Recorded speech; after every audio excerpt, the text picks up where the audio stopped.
Oke, halo Bapak Ibu, kembali lagi di YouTube saya di Jendo ID ya. Kita bahas ini kita ya hari ini maupun menu backclass yang kemarin saya berikan akan saya bahas juga. Hari ini saya tidak memberikan menu backclass ya.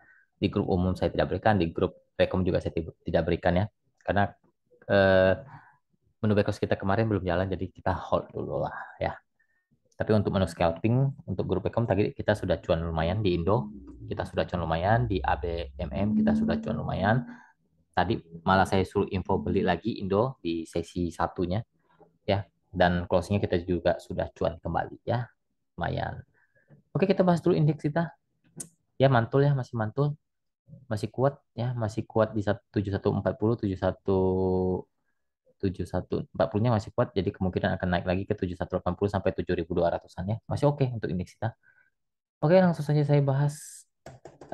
Kemarin saya bahas kembali ya untuk menu backclassnya. Kemarin kita masih belum kejual trendnya, masih belum naik ya. Ya, tapi menurut saya masih ada potensi kembali naik ya untuk friend. Semoga kuat ya. Saya lihat di closingnya. Closingnya di berapa? Coba saya pastikan dulu. Closing friend ya. Friend. Closing 97 ya. Closing 97 tapi masih oke lah. Masih mantul dari 96 ya. Ini memang saham-saham penuh drama ya. Ya, harapan saya kalau dia break 100 ini kencang. Bisa ke 102 sampai 105. Tapi kalau nggak bisa break 100 ya dia akan turun. Tes-tes dulu lah. Set di persimpangan dulu lah ya untuk friend di 96 sampai dengan 100-nya. Ya, itu area-area friend. Ya, jadi saya infokan kemarin kalau turun sampai 94 beli lagi SL di bawah 92 ya. Jadi resikonya paling banter di 92. Kalau sudah break di bawah 92 itu harus dilepas, tapi kalau masih bertahan masih oke ya. Intinya harus ada plan buy kedua ya untuk friendnya di 94. Saya infokan di 94, tapi hari ini belum kena ya nggak apa-apa ya. Semoga sih lanjut naik ya untuk friend. Lanjut, kemarin saya juga bikin WSKT. Ini juga belum jalan ya sepertinya. Sempat naik tadi, cuma belum kena TP kita. Ya sempat naik sedikit lah ya, tapi tidak. Kalau ditanya masih oke, masih di atas sih ya. WSKT masih di atas, masih masih cukup oke. Menurut saya masih cukup oke. Untuk WSKT-nya memang belum terlalu uptrend ya, tapi masih ada potensi untuk naik. Selama di 54 punya kuat ya hold. Tapi kalau 50-nya jebol ya lebih baik lepas dulu, pindah ke saham lain. Tapi kalau masih kuat, ini akan kembali naik eh, ke area target kita ya di berapa kemarin 580 ya, 580 sampai 600-an ya untuk SKT. Intinya batasi resiko di 540-nya saja ya. Jangan terlalu dipaksa. Kalau memang sudah jebol ya lepas ya. Kalau nggak jebol ya hold saja. Oke, kita coba bahas beberapa saham ya. Kita coba bahas yang sedang sedang turun. Kita coba lihat Antam ya. Ya, Antam sudah kurang oke. Lagi saya duduk di persimpangan bawah, makanya saya tidak suruh infokan beli. Ya, ini masih dalam pantauan saya. Saya belum ambil karena ini posisinya masih kurang oke. Ya, masih sideways ngapain diambil? Ya bisa aja cari cuan 1-2% bisa saja, tapi nanggung banget. Resikonya juga, risk rewardnya juga nggak menarik kalau lagi sideways di persimpangan bawah ya. Intinya gini, kalau sampai jebol 1.500, Antam kembali turun. Tapi kalau masih bertahan di atas 1.900 sampai 120-an-nya, itu masih ada potensi dia kembali ribuan, retest lagi ke 2000-nya ya. Posisinya belum oke sebenarnya.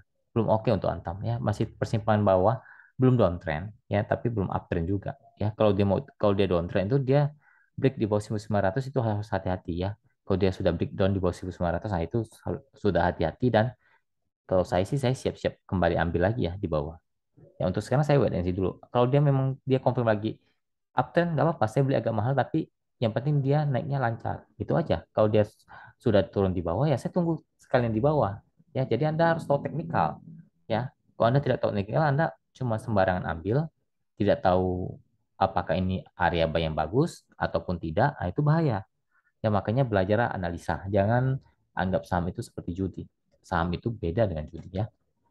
Jadi untuk Antam seperti itu masih masih dalam pantauan, masih kurang oke kalau saya melihat.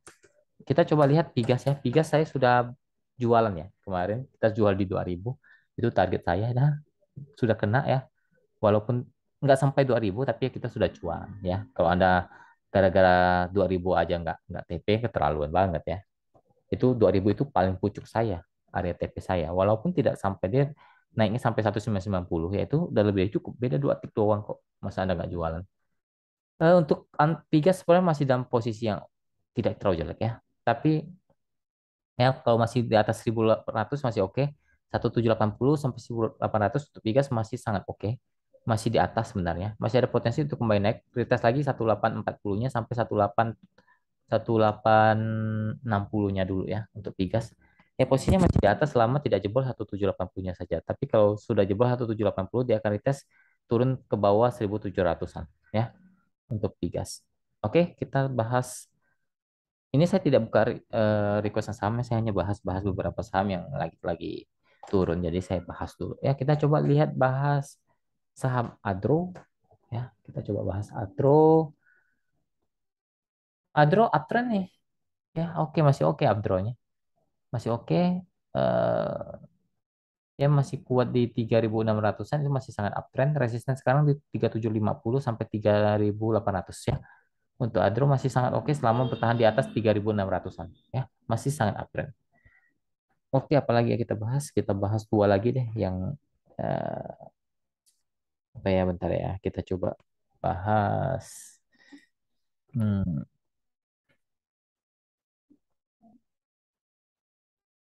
apa ya? MDKA deh. Kita coba bahas saham-saham yang agak gede. MDKA. MDKA. MDKA masih di persimpangan ya. Ini agak-agak persimpangan ya.